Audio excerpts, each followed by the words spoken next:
Welcome, November Inspire Show. I'm really excited to get started. We're talking to Sarah McCrum live from down under in Australia, the Sunshine Coast, and it is November 21st there. Today here it is Tuesday, November 20th, and so we're many hours ahead. But Sarah agreed to speak with us this morning for her and share a little bit of her wisdom. So just before we get started and I introduce Sarah, I just wanted to talk about a couple of things that are coming up in the next month or so. I'm about to launch the Ignite Your Life program, which is a 6-week, 60-day program to really, if you're going through struggles in your life, you might have a health or career changes, you might have lost your job or separated, or, you know, like myself, I lost my husband, and you're really stuck, you're not sure what to do with, down in the dumps. I would like to really introduce you to my breakthrough framework of personal development and transformation.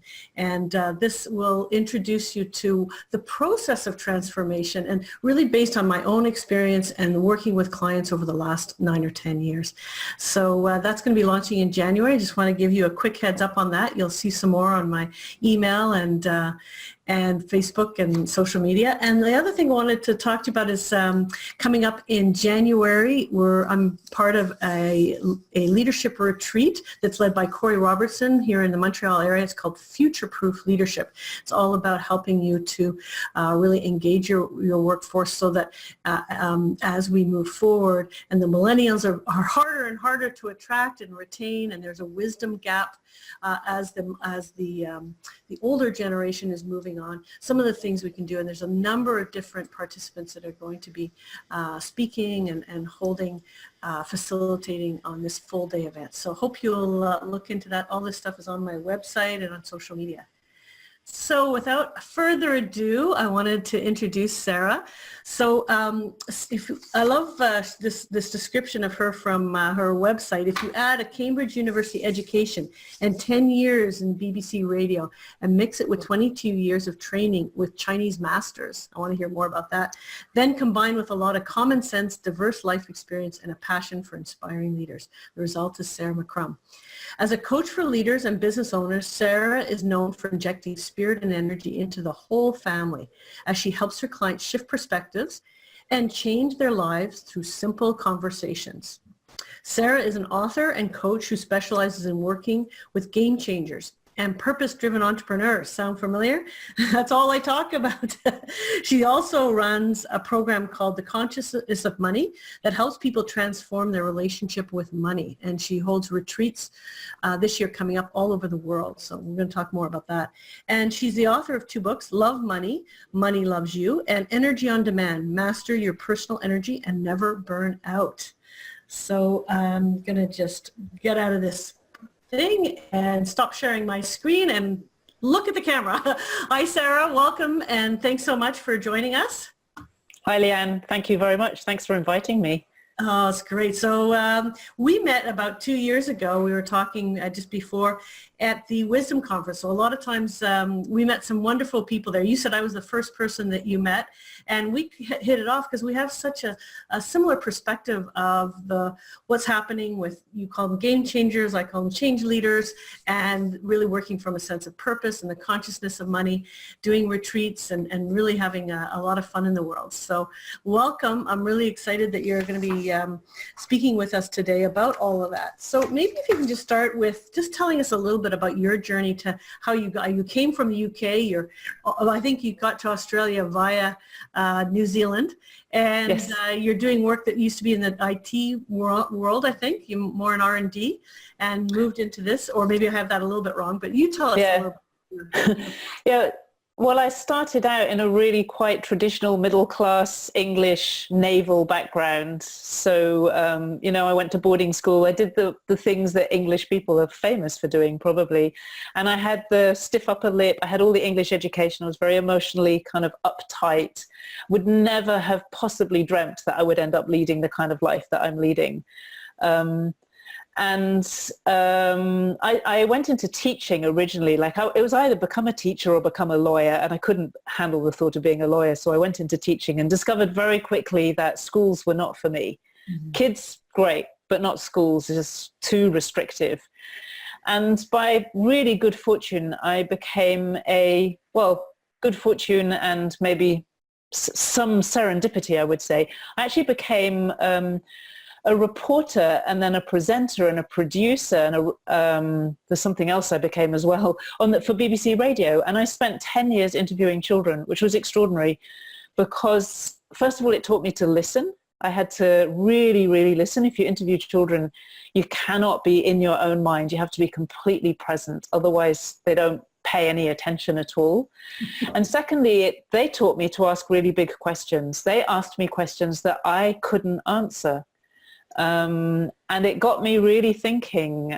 So it was very challenging. I traveled all over the world and met children in many different cultures with some extraordinary questions. Children in war, children who'd escaped from war, children living in the far, far north of Canada, completely cut off from their culture, indigenous children, all different kinds of children. And such big questions came out of that.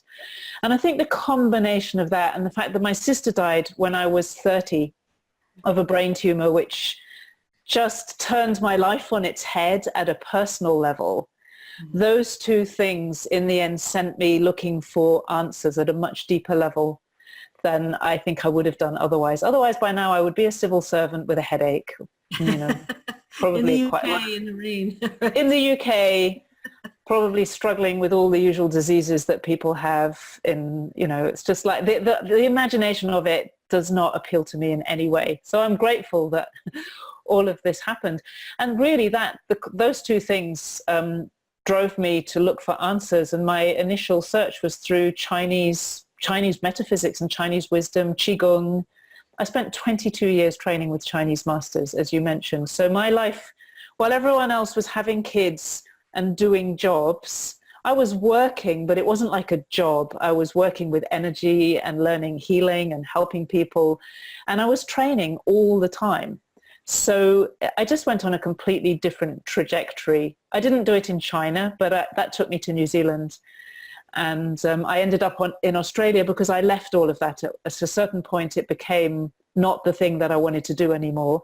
I didn't reject the knowledge, but I needed to move on in my own life. And I ended up in Australia with my husband and had to start a business. And so I naturally became a coach. And that's where it all started, where I got to now. Excellent. That's cool. And so you say you focus on game changers. So maybe if you could just mention, how do you define or how do you explain a game changer? What does that mean to people? You know how I recognize a game changer? It's not always by the work that they're doing out in the world, but it's the way their heart responds to the situations in the world. So the game changers I work with mostly are entrepreneurs, or they're entrepreneurial, but they are people who they always want more than the standard business. They always care about more than taking care of their family and making money. And ultimately, they're really driven to make the world a better place. Now, some of them do that through regular businesses. I have clients who are lawyers and accountants, but they make practices with heart, or they're determined to transform their industry. Some people are really out there. They want to change the world. They want to change things in very radical ways. And I find that I like the span. I don't like to be only radical, and I don't like to be only more traditional, but I love to have this range of people because I think people who are a bit more traditional are very solid, and they do things solidly and consistently over years and change cultures. People who are radical are often less solid, they're less reliable, they're more out there, but they do the really brave stuff that the more traditional people can't do. So I love the cross-fertilization of these different kinds of game changers. But at the heart of it, it's that entrepreneurialism combined with the desire to make the world a better place for all of us, not just a few of us. Yeah, I really love that definition. And do you find that people come to you sometimes they're not sure if they're a game changer or they don't really have that sense, and you help them to kind of identify that within themselves? Really, what happened is I realized I worked with game changers because I met lots of people like that, people who had come because they were really depressed and actually they were looking for purpose. and people who would come because they were having problems with their kids, but they were looking for purpose, or they were looking for love, they were looking for something. And then when that started to open up, they started to connect the dots and realize that they'd always been different. They really fitted. Most game changers feel that they've always been different and they care about different things. So that started to connect up, and they started to have the energy and the power to be able to do something bigger. Because if you are struggling with life, you don't really have enough energy for anything except getting through the day.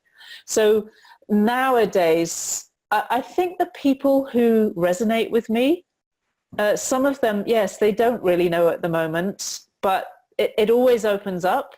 Those are the people who hang around, and it just seems that they're drawn to me. So I think it all works on resonance and energy anyway. Yeah, exactly. You talk about the game changer journey. What is that? What's the game changer journey? Well, some months ago, I was looking at the people I work with, as you do as an entrepreneur. Every now and then you have to go and have a look at, who is my audience, who really resonates, who loves what I do. And I realized probably a few times I've gone through this process, I realized, yeah, they really are game changers. They're not just any old entrepreneurs. And I looked and I saw that there's a pattern that repeats itself in all those people. And it has its it's similar to the hero's journey, but it's a very modern journey. It belongs to the 21st century, and it belongs to this period that we're living in now. And so I wrote a little booklet called The Game Changer's Journey. It's the size of an iPhone, so it's tiny. And it's a free download as well, right? It's a free download on my website, yes. Yeah. And I've read it. It's really great. Yeah, it seems to help people to identify where they are. It shows really the trajectory of the entire life arc of what I would call a true game changer. And it outlines the... Sorry, go ahead, sorry. I was just saying, it outlines some of the key challenges that pretty much every game changer faces on the way, and many of them don't expect those challenges. That's why it's so important. Otherwise, people get lost really easily. Yeah, exactly. So I was going to ask, what are some of the key components of that journey that sometimes people aren't even aware of? Not all of them, because I know I think it's too long for all of them. Well, let's divide it up into 3 sections first of all. And I picked this up from Roger Hamilton, who's great for game-changing entrepreneurs. He's it's good to check in with his stuff. He talks about the 3 stages of self-expression. Self-awareness first, self-mastery, and then self-expression. Self-awareness is the waking up stage that your audience will be very familiar. They will have gone through that. They're not usually the people I work with that much. People I work with are more in the middle stage of self-mastery and sometimes self-expression. Self-mastery, in my experience, comes through facing a whole series of challenges, and they're often the challenges you didn't think you ought to have. So here you are, you've got this amazing idea for how you can change the world, and you're going to go out and do it, and you're full of determination. And then what happens? Your kids start having problems, or you have a problem, you burn out and you're exhausted, or you suddenly feel as though you've lost all the meaning. You thought you were purpose driven, and you wake up one day and you feel like a lot of your purpose has drained out of you. Or you have legal challenges. These are the kind of challenges we face. And most of them feel as though either I shouldn't be having them, or I need to get on with my mission because it's really important. How can I get rid of these as fast as possible? And what I found through my work is that it's facing those challenges and integrating them is actually what turns you into a game changer. So that's your Batman training, if you like. Batman went off to China or wherever it was and had this ninja master and climbed up walls and flew and did all kinds of crazy things. The modern game changer needs this kind of mastery of themselves so that they can do all kinds of amazing things with their health and other people's health, with money and prosperity, with legal challenges, so that they solve legal challenges in remarkable ways rather than ordinary legal kind of conflict-filled ways. So I think it's all about learning how to create extraordinary results through the challenges that you face in your own personal life. Nice. I love it. And I bet a lot of people get stuck at that part. And Yes. that's what I see with my clients and even myself, where you kind of start to feel like you're on a treadmill. You're not really moving forward because you're stuck in that. You're not really gaining the skills and personal development you need to integrate these challenges and opportunities. Exactly. And a lot of it just comes from ignorance. It's not, it's just that people don't know better. They genuinely feel like, oh, my kid's got depression. That's a problem. That's very, very difficult, but that's my kid's problem. And I've got work to do, and they'll do their best. They don't realize that in helping to heal their kid, they're going to get better at their work, so that they're actually part and parcel of the same thing. They're not separate. Yes. So sometimes it catches us blindside. That's a beautiful revelation for people, I'm sure, when you bring them to see that. That's awesome. So the third area is self-expression. Can you explain that a little bit? Self-expression. So once you've got a certain level of mastery in all of these challenges, or most of them, there comes a level where you're pretty well off. You've mastered money enough. You're leading a reasonably prosperous life. You're healthy. You're happy. Your family's in good shape. Your business is in good shape. All of that's working pretty well. And then you hit a kind of comfort zone. And that comfort zone people can stay in for years and maybe the rest of their life. But sounds good to me. I think it's where a lot of people actually want to get to. Yeah. But the thing about it is that while you're at that comfort zone, there's this feeling that grows inside you of really wanting to have more impact. There's this sense, which I think we all started our journey with, like there is something that I could do that could really make a difference in the world. And at that comfort zone, you're creating a lot of good for people, but you're not making a difference at that level of the original promise. And it starts to eat away at you a little bit. And then there comes a point where you say, I would do anything to have more impact, to create more good. It becomes more important than your personal comfort. And that really launches you into the final stage. There's usually a crisis that's the same as the hero's journey there. There's a crisis, there's a dark, you enter the chasm, whatever you want to call it. And everything you've learned doesn't seem to work anymore. And you feel you're completely on your own in the world. But there's a spiritual emergence that comes, a much deeper spiritual awakening, where you start to re-emerge into the world, and the world is the same, but you're really different from the inside. And you start to see the problems that need to be solved in the world. It's just like, these are the challenges that I'm ready to take on now. I'm not so much on my personal journey anymore. I'm not just really trying to solve my own problems. I've done enough of that. I'm really ready to solve other people's problems. There's a selflessness that emerges because you're not so needy anymore. And you're not so much trying to escape from being normal, which I think a lot of that Game Changers journey is, escaping from mainstream. Now you're really willing to come back into it and create change there. And so it's a growing up, if you like, and it's bringing everything that you've learned into the world. And what comes out of that final stage is a great deal of joy. Not joy because of your kids or joy because you love the work you do, but joy that arises from within you because of who you are. So it's a much deeper, fuller, richer expression of life and of yourself, the uniqueness that you bring to life. And that's why I feel it's so important to go beyond the comfort zone, because the promise of that is so beautiful, that what's possible for you is so much more than if you just stay behind a little bit. Wow. And again, I imagine not a lot of people get to that stage, because if they can get to the comfort zone, they'll stay there. The other thing, I love the patterns. I love frameworks and patterns. And one of the things that occurs to me as you're talking about it is I could see that the pattern that you're talking about, the Changemaker journey, could be a lifelong pattern, but within there could be mini patterns. So that same journey can happen on a little parts of your life, where maybe it's relating to your health, and you go through the awareness, the mastery, and then the expression and so forth. Is that correct? Precisely, exactly.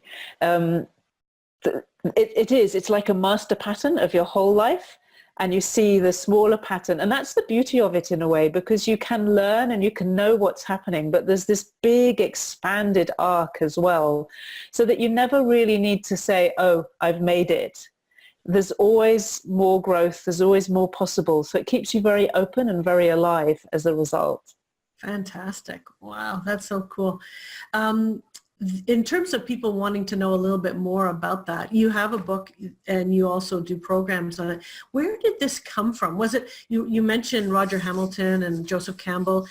Was this more channeled? Is this working with people? Is this a combination of research you did? Where did this pattern or framework emerge from for you? Funnily enough, I refused to read The Hero's Journey. Though I saw a couple of kind of framework, little circles on the internet that represent it, but I didn't want to get caught up in that because I wanted to see what I could see. So I looked really at people who I know, people I've worked with. I looked at my own journey and I just saw the same thing. And it is pretty similar to The Hero's Journey. Of course, it would be, you know, that's a classic.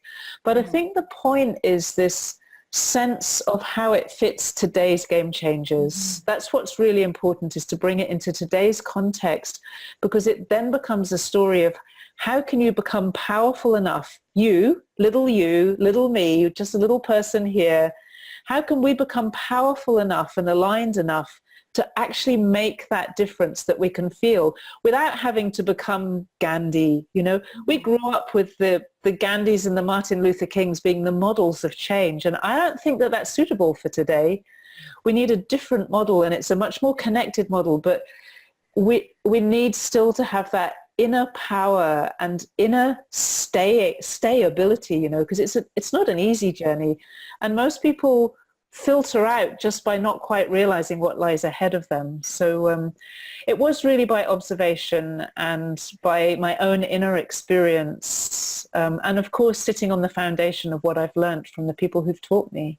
And it's really cool, those three areas: the awareness, you know, the self-mastery, and the expression. One question I have is it possible that people might come to that pattern, you know, learn about it through you or some of the work that's out there, and they maybe weren't what you would have thought of as change makers to begin with? You know, we talked at the beginning what they sound like, look like, feel like, and through awakening, through awareness, and then, you know, working on self-mastery and true self-expression, they could become, like, the expression is really change, right? The end of the road, so to speak, or the journey is changing of self, and then helping others to change. So is it possible that through just understanding and coming into that pattern, they can become change makers? Absolutely. And that's what we're seeing. We're seeing that across the world, strongly in the Western world, but I think everywhere. We're seeing that people are showing up more and more. We see millions of people becoming entrepreneurs, and lots of those are driven more by a sense of purpose. To me, it's the fullest expression of human life, but I don't think everyone needs to be an entrepreneur. Some people could go through that same journey potentially as a parent, potentially in some other role, but I don't think we can avoid the role of money also. So everybody will engage with money if you want to create change. So at one level, it brings out the entrepreneurial spirit, which really we could call the creative spirit in everybody. It calls us to engage with beyond myself and my family and my business and my small community, maybe to a broader community, and to deal with all the problems that arise along that journey. And that's really interesting, because the other area that you work in is the consciousness of money. And so you just touched in on that. So can you explain a little bit more about the work that you do and what's involved in learning about the consciousness of money, or our own relationship with money? Yeah, if I can, I'll just go back a little bit to show how it came up, because it's very relevant to why I'm working with the consciousness of money now.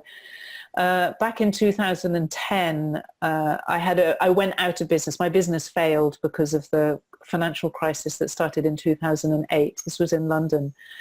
And it was a very difficult time. And after that had closed and we had nothing to do anymore, we'd been used to working, 16 hours a day, 7 days a week in the way that people often do. Suddenly we had nothing. And I was reading a little book, and one of the exercises in the book asked me to write down what money would like to say to me. And so I started writing, and my pen literally started writing itself, which was a completely new experience to me. And the first words that came out of my pen were, "I want you to love me." And I wrote for about a page, and the last words that I wrote were, "I will always love you." And so that completely shook me up. It brought me to tears when I read it back to myself. I couldn't believe what I was reading. And it was so not what I would have read myself, what I would have written myself. Like it had concepts in it that were saying, I'm an energy, I'm beautiful, I'm light, I'm always here to help you. Completely flew in the face of everything that I'd ever really learned about money. And so I wrote every day for a while after that, and it turned into a book which is called Love Money, Money Loves You, which you mentioned at the beginning. And really, it was only last year, I've taught around it a bit and developed it a bit, but for a long time I felt a bit ashamed, because one of the experiences that you have if you channel stuff like that is that you are not able to do the things that you write about. And I found that gap very hard to handle for a while. I just thought, oh my goodness, I'm not good enough. Because this is so beautiful, and how can I represent that in the world? I'm just not there. But I came to terms with that gradually. And a year ago, a friend of mine was coming here to Australia, and I wanted to run a retreat with him. We just moved into a really nice house that was perfect for running retreats. And I said, okay, let's do a retreat together. And he was interested in consciousness, and he knew that I had this interest in money. So we said, okay, let's do the consciousness of money. And we ran it. And the first one, just a little group, they just said, please, can you do it again? We want to come back. And so we did it again. And then we did it again. And it just grew from there, completely under its own steam. We did 6 of them in Australia, and then 2 in America, and then 3 in England, all in the first 10 months. Really just very spontaneously and very naturally. So the essence of it, it's really different from normal teaching about money, I would say. The essence of the consciousness of money is an inner experience of extraordinary, beautiful freedom and abundance. It's not abundance like, oh, I can feel the abundance. It's not dramatic abundance. It's not kind of exaggerated. It's an exquisite feeling inside yourself of being relaxed within yourself and with the world, of trusting, of being very connected with other people, of being seen, of being able to see other people, and therefore of money being able to flow between all these connections and between you and the rest of the world in the way that it's designed to do. So rather than, doing a lot of heady stuff and teaching a lot of content, what we do is help people to open up to this direct experience of the consciousness of money. And it's like going on holiday in the new earth, so to speak. We've talked a lot about the new earth recently. Eckhart Tolle uses it. Apparently it comes from the Bible, which I didn't know, but it represents to me the world that I think Game Changers are wanting to create. And so I feel like the consciousness of money is a portal into that world, so you can come and visit it for a few days. I'm not going to promise that it'll stay with you forever because you've visited for a few days, but it's a first step. And it enables us then to expand that new earth so that we can be there for longer and then live there. That's my picture of it. That's really cool. And, there's a lot of things I want to ask you about or talk to you about that.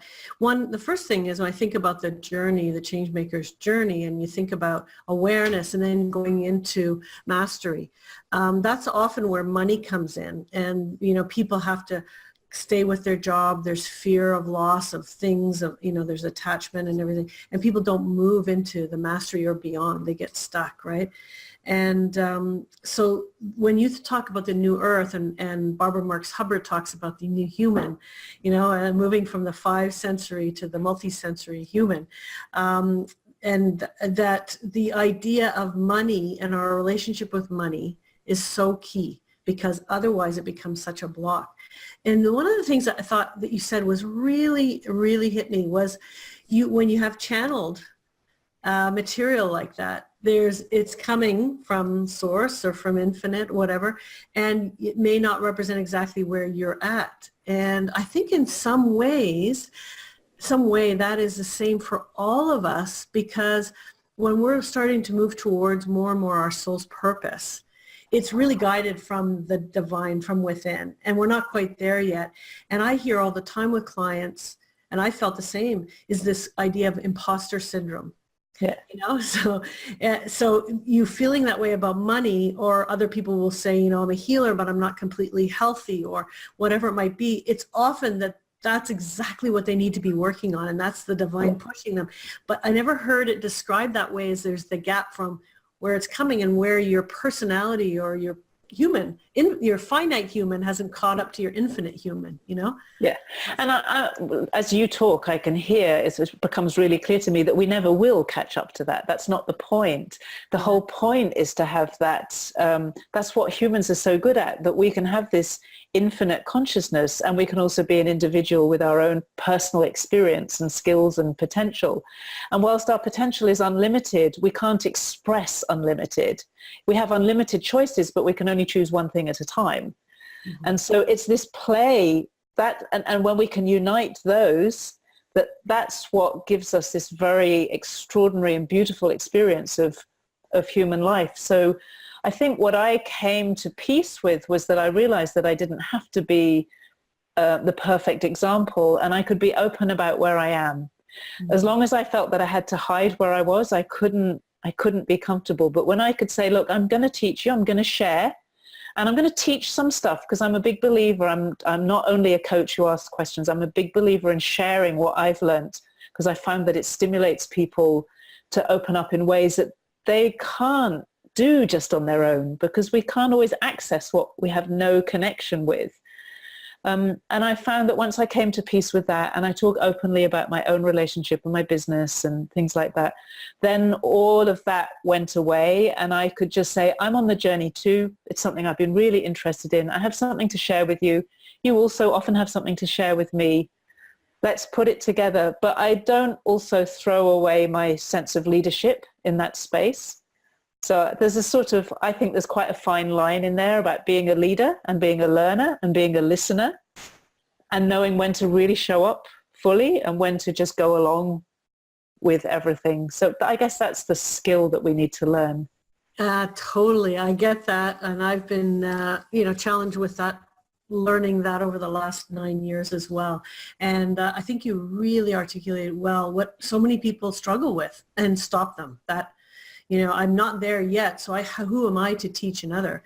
But on the other hand, I have seen the same thing when you're in a retreat or running workshops where all the other coaches try to come in and take over. And you're like, hold on a second, I've got a certain way I want to try to work with you.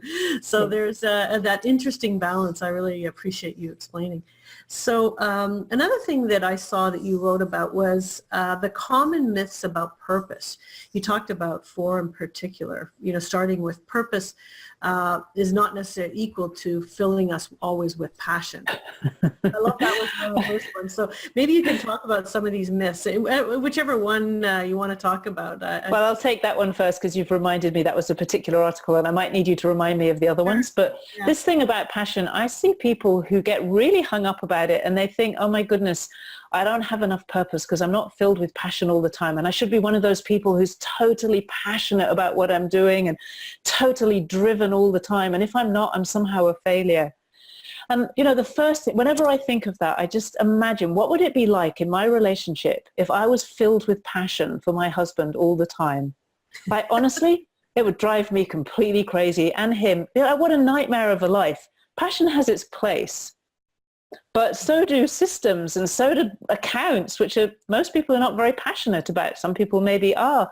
There's all kinds of parts to purpose. And so I just feel it's important to drop that. But the other thing is, there are some personality types that are not passionate, but it doesn't mean they can't have purpose. They are generally the more systems-driven types of people. They love numbers. They love to work more with the inner workings of things. They're not the people who are out on stage pronouncing and sharing and all of, they're not the super creative ones, but they have as much purpose as anybody else. They express it in a different way. So I feel we just need to let go of that whole thing. Let passion come when it comes, but don't let yourself get hung up on it. because, you know, so much energy is wasted that way. I love that. And one of the things that I've found is that passion and on purpose, sometimes people confuse the two. I think that passion can, not always, be a little bit of a divining rod for you towards what your purpose is. You can be passionate, though, about things that have nothing to do with your purpose, like skiing I'm passionate about, but it has nothing to do with my purpose. But I've always been very passionate about you know, what is great, what is the greater good here, what is the, you know, purpose in life, and I'm, you know, so that's always been kind of some drive me towards my purpose, you know. So I think that's really so I cool. will often ask somebody, what is it that you would love to do, or who would you love to be? And I think if you can connect with the love with your heart, that's expansive and gives room for all of this. It gives room for a bit broader expression, and then passion can arise within that quite naturally from time to time. Very good. The other thing I thought was perfect is because when people are looking for their purpose and they come to us, they're often thinking, if only I could figure it out, then I'll not be confused ever again. Is that true? If only. No, that's not true. I mean, look, what I've found, and I really learned this through myself first and foremost, is that I've had so many epiphanies, I couldn't possibly count them. And people who work like we do, we watch people having epiphanies all the time. To me, epiphanies are, you know, a dime a dozen. There, you can have an epiphany every single day, quite frankly. It's beautiful. It's amazing. It doesn't determine the rest of your life forever, and it doesn't tell you what all of your life is about. So for me, what I discovered purely through personal experience was a couple of things that are really important to remember. One is that every now and then I have a moment of real clarity around purpose. It's like a bit of a defining moment, and that will carry me for a while. It will give me a kind of North Star, but then it needs to be upgraded. It's like my software. It just needs to be upgraded. And when it's upgraded, I lose touch with it a bit and feel like, oh my goodness, it just doesn't feel quite right anymore. And it's easy at that point to think, oh, there's something wrong with me. There's nothing wrong. It's just being upgraded, and a new, brighter, shinier version is going to come out. Now, the tricky part is in those times when it is being upgraded, you can actually feel as though you don't have any purpose, or you have very little. And, ooh, I'm sorry. It's okay. Your day's getting started there. That wasn't supposed to happen. And I don't know how to control it. Yeah, so yes, I found that so I'm just got completely thrown by that. Yeah, so I find then that it's like I lose that sense of purpose. And, you know, I said, you feel like there's something wrong with you, and you can throw a great deal away in that moment. And some people will literally lose track completely when they're in just what I would call an upgrade stage. So it's really important to remember that part of the journey of developing your purpose is the experience of losing your purpose. And that's going to happen many times. So I think it's important not to be confused by that. Wow, that's a quotable quote. That is part of the experience of finding your purpose is experiencing the loss of your purpose or feeling that loss. Yeah. I think that is really profound and is so true. The things you're saying, I've experienced myself, all of what you're saying. And it's interesting, it's in that gap where we feel that confusion or whatever, that is just the gap before the next breath, you know, in terms Yes, of our absolutely. And our expression. You also say that we don't know what the impact of our purpose is. And that's something that I think is really cool. Because you think, oh yeah, you know, I've got this program, or I've got this book, and it has to get out to this many people, or my speech, but we never know the impact. And sometimes we hear years later, which is nice, but often we'll never hear. So can you talk to that a little bit?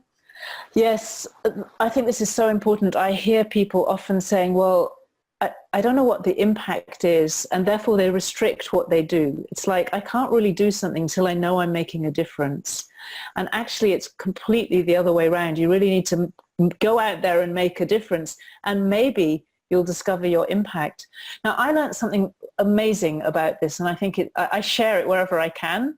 because I think it's really useful. Buckminster Fuller describes a principle that he calls procession. I don't know if you've come across that, the principle of procession, but fundamentally, to really summarize it very briefly, what it says is when something is in motion, the impact that it has is at 90 degrees to the direction of its motion. So if you drop a stone into a pond, the ripples go out at 90 degrees to the direction of the stone. If you look at a bee looking for nectar, the bee's direction is to find flowers and take nectar from them. At 90 degrees, so to speak, really behind their peripheral vision, they happen to pollinate the entire plant system on this planet and support the entire ecosystem of the planet. Probably the bees never know that that's what they do. One of the fundamental things about this is that if you get into motion towards what you surmise to be your purpose, the impact will happen, most of it, out of your view. The mistake that many game changers make, and I've done this many times, is that they see a little bit of impact happening over here off to the side and they think, oh, that's my purpose. And then they turn right or they turn left and they start chasing the impact as if it's their purpose. They then start to create impact again at 90 degrees. And then they turn again to follow the impact rather than following the purpose. And they end up spinning round and round. And that's why you'll find many people who are purpose-led actually don't quite ever get off the starting blocks because they're spinning around trying to follow the impact. So it's really important. Talking about me, Sarah, I can totally relate to this. Exactly. Well, yeah. Amazing. Yeah, I think it's so important to get that picture because then you know you go forward to what you really believe in, what you really care about. Let the impact take care of itself. Be a good person, do it as well as you can, and you will see your impact over time. And it completely changes the experience. That's what I found. Fantastic. The last one you talked about is the shoulds, the sense of should in purpose. Can you explain that? Yes, well, I think everybody can relate to this, but especially there's this enormous pressure that I should be this kind of purpose, this kind of person, and if I'm purpose-filled, I should be like this. So I should be always light and always bright and always positive. And many of us as coaches fall into that of being always light and always bright and always positive. And something happens usually after many years, is you discover this very large pile of darkness that is hiding under the always light, always bright, always positive exterior. And it has to be dealt with. So I think people put enormous amounts of pressure on themselves in terms of how they're supposed to be around their purpose. Really and truly, if we can possibly say you're supposed to be anything at all, which I would doubt, I would question, but if we're going to go with the supposed and the shoulds, I would say you should be exactly who you are. And that who you are at the moment might include some very light, bright tones, and it might include some very dark, heavy tones. And you know what? Music that's only made of light, bright tones is very boring music. Mm-hmm. So let all of the music sing. Don't suppress, it's like don't throw the double basses and the cellos out of the orchestra. Let them sing and learn how to bring the heaviness and the darkness and the feelings you would like to reject into the full expression of yourself. Because when you give that freedom to yourself, they start to create music rather than creating this terrible nasty sound that grinds in your belly or in your gut and makes you feel uncomfortable all the time and very dissonant with life. So it's about letting yourself be the person you are, which doesn't restrict you. It always allows you to grow and expand and change rather than working so hard to be somebody that you're not, because that is almost the ultimate torture, I would say. And it is a very common journey for those that are awakening and coaches and spiritual people feel like, I've done this work. How come I'm not fixed? How come this stuff keeps coming up for me, Yeah. This is what I hear all the time. Yeah. Yeah. It's very important to recognize that's going to continue, but it's bigger and bigger and it's better and better. Mm-hmm. And the change is sometimes harder and harder. Sometimes right? It's harder. Yes. And the shit always looks pretty much the same, but what comes out of it, the flower always looks fresh and beautiful. So I love that. And you also talked about the maps of potential. What does that refer to? Maps of potential. I think this is quite important. I've come to several points in my life where maybe somebody who was teaching me, or maybe something I picked up from a book somewhere, was telling me, go that way. And I tried really, really hard to go that way because I thought that was forward for me. But something wasn't working well. And it was when I started to discover various maps that showed me, that way isn't forward for me, it's backwards. That's why it's not working. So I'll give you an example.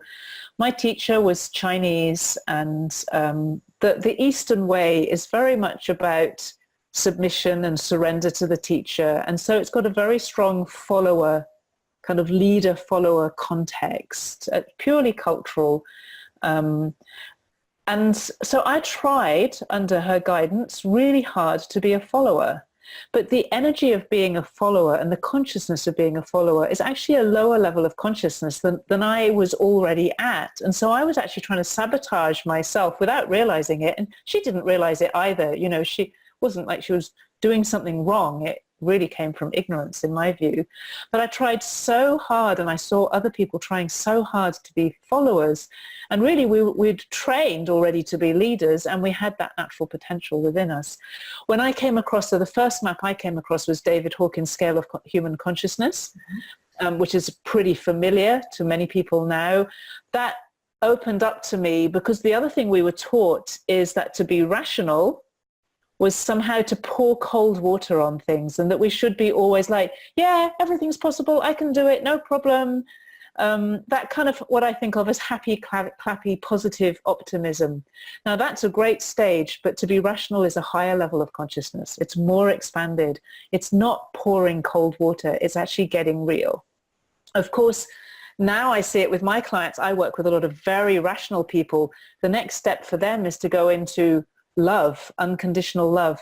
That is a very hard transition. And if I didn't have that map to guide me, to guide them, I think that I would find it hard even to have the confidence at times to really continue to take somebody who's very rational and very successful into the territory of love and beauty and peace and all of these things, because it seems so counterintuitive to them.